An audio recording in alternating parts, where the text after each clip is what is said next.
మహేష్ మహేష్ మహేష్ మహేష్ మహేష్ మహేష్ మహేష్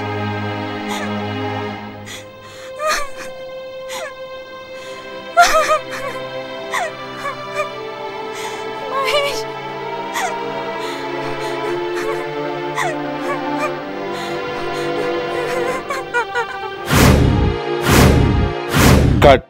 మహేష్ లే మహేష్. అనిత అనిత టెన్షన్ పడకు, రిలాక్స్. నిజం అనుకోకు, ఇదంతా షూటింగే. నీకంతా క్లియర్గా ఎక్స్ప్లెయిన్ చేస్తాను, కంగారు పడకు. ఏంటి మహి, ఏంటిదంతా? నేను చెప్తాను కదా, పద. భయపడ్డావా?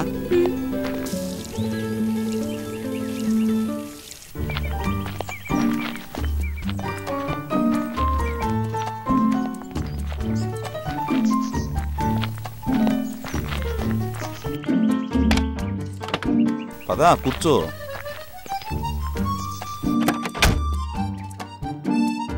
అసలేం జరిగిందంటే, అనుకోకుండా ఒకరోజు మన ఊళ్ళో సర్పంచ్ని కలవడం జరిగింది.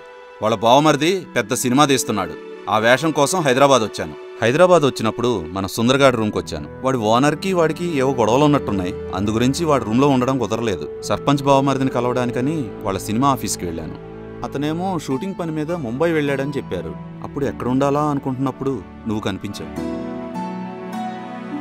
ఎంతొద్దన్నా ఆ రోజు మీ ఇంటికి తీసుకెళ్ళావుగా. పరిస్థితి బాగాలేదు, మీ ఆయన వచ్చాడు. నేను అక్కడి నుంచి వెళ్ళిపోవాల్సి వచ్చింది, గుర్తుంది కదా. అదంతా ఎందుకులే గాని, ఒక లాడ్జ్లో నాకు వీరేష్ అనే అతను పరిచయం అయ్యాడు. అతను నాకు హెల్ప్ కూడా చేశాడులే. అతను నాకు ఒక ప్రామిస్ చేశాడు. అతనికి బిజినెస్ డీల్లో డబ్బు రాగానే నాతో సినిమా తీస్తా అన్నాడు. అనుకోకుండా ఒక విషయం జరిగింది. నందకేశవులంట పెద్ద రౌడీ షీటర్. వాళ్ళిద్దరికీ జరిగిన గ్యాంగ్ వార్లో నందకేశవులు, వీరేష్ ఇద్దరూ చనిపోయారు. ఆ ముందు రోజు వీరేష్ నాకు ఒక బ్యాగ్ ఇచ్చాడు. అతను చనిపోయిన తర్వాత ఏముందా ఆ బ్యాగ్లో అని తీసి చూశాను. ఆ బ్యాగ్లో 2 కోట్ల డబ్బుంది. ఇప్పుడు వీరేష్ లేడు. నాతో అతను సినిమా తీస్తా అన్నాడు. డబ్బు నా దగ్గర ఉంది. సో ఆ డబ్బు తీసుకుని తిన్నగా నిన్ను కలుద్దామని వచ్చాను. డబ్బు మీద లాడ్జ్ ఓనర్ కనుగొడింది. బ్లాక్మెయిల్ చేయడం స్టార్ట్ చేశాడు. నాకు నిజంగా భయం వేసిందంట. ఒకరోజు 2 పోలీసులను చూశాను. దగ్గరికెళ్ళి చూస్తే వాళ్ళు నా ఫ్రెండ్స్. వాళ్ళు సినిమాల్లో నటించే ఆర్టిస్టులు.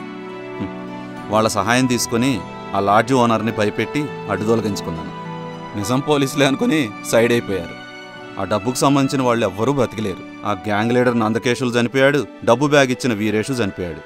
సో అలాగా డబ్బు నా దగ్గరకు వచ్చింది. ఆ డబ్బుతో ఏం చేద్దామా అని మా ఫ్రెండ్స్ అందరం కలిసి ఒక ప్లాన్ చేశాం. అంతకుముందు నేను ఒక సినిమా ఆఫీస్కి వెళ్ళడం జరిగింది. వాళ్ళు డబ్బు పెట్టే హీరో కోసం వెతుకుతున్నారు. ఆ అవకాశం నేను తీసుకున్నాను. అలా నా కోరిక నెరవేరింది. ఇప్పుడు ఆ షూటింగే జరుగుతుంది అనిత. ఇప్పుడు అర్థమైందా నీకు అంతా? కానీ నీకు సర్ప్రైజ్ ఇద్దామనుకున్నాను అనిత. ఏంటి? సినిమా అంతా అయిపోయిన తర్వాత అప్పుడు చెప్దాం అనుకున్నా, కానీ నువ్వే సడన్ గా వచ్చేసావు. నీ ముఖంలో ఇలాంటి హ్యాపీనెస్ చూసి చాలా కాలమైంది. నిన్ను ఇలా చూడటమే పెద్ద సర్ప్రైజ్ గా ఫీల్ అవుతున్నాను తెలుసా. నువ్వు ఎప్పటికీ ఇలాగే ఉండాలని ఆ దేవుణ్ణి కోరుకుంటాను. ఈ బ్యాగ్ తెమ్మన్నాను కదా, ఈ బ్యాగ్ లో ఏముందో తెలుసా? నువ్వే చూడు. డబ్బు? ఇంత డబ్బా?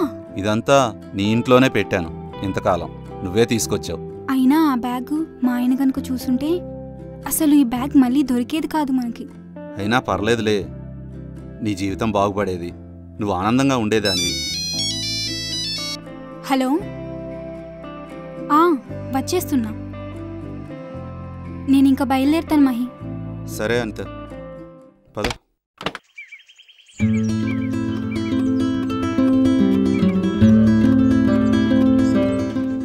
సరే, నేను బయలుదేరుతాను. అనిత, నీకో మాట చెప్పాలి అనిత. ఇప్పుడు నా దగ్గర అన్నీ ఉన్నాయి అనిత. నేను అనుకున్నట్లు సినిమా కూడా చేశాను, నా కోరిక నెరవేరింది. ఇప్పుడు నా దగ్గర డబ్బు కూడా ఉంది అనిత. కానీ నా దగ్గర ఒకటి లేదనిత, నువ్వు లేవనిత. నీ ప్రేమ లేదు.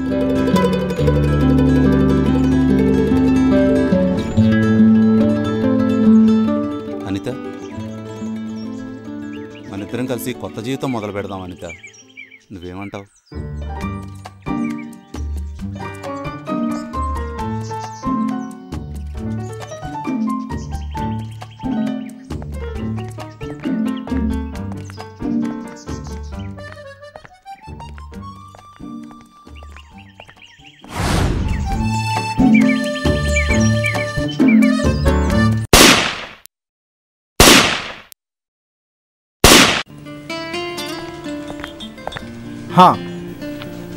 మీ సార్కి ఇచ్చేసాయి.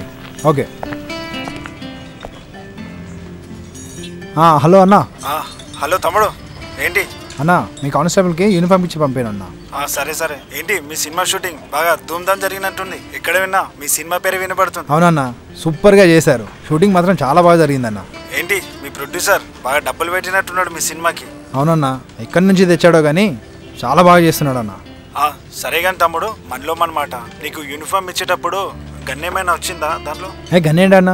గన్నేం రాలేదన్నా, ఓన్లీ యూనిఫామే వచ్చింది. సర్లే తమ్ముడు, నీ సినిమా రిలీజ్ ఎప్పుడో చెప్పు, నేను కూడా చూస్తా. షూర్, చెప్తా అన్నా. సరే bye. Okay bye, thank you.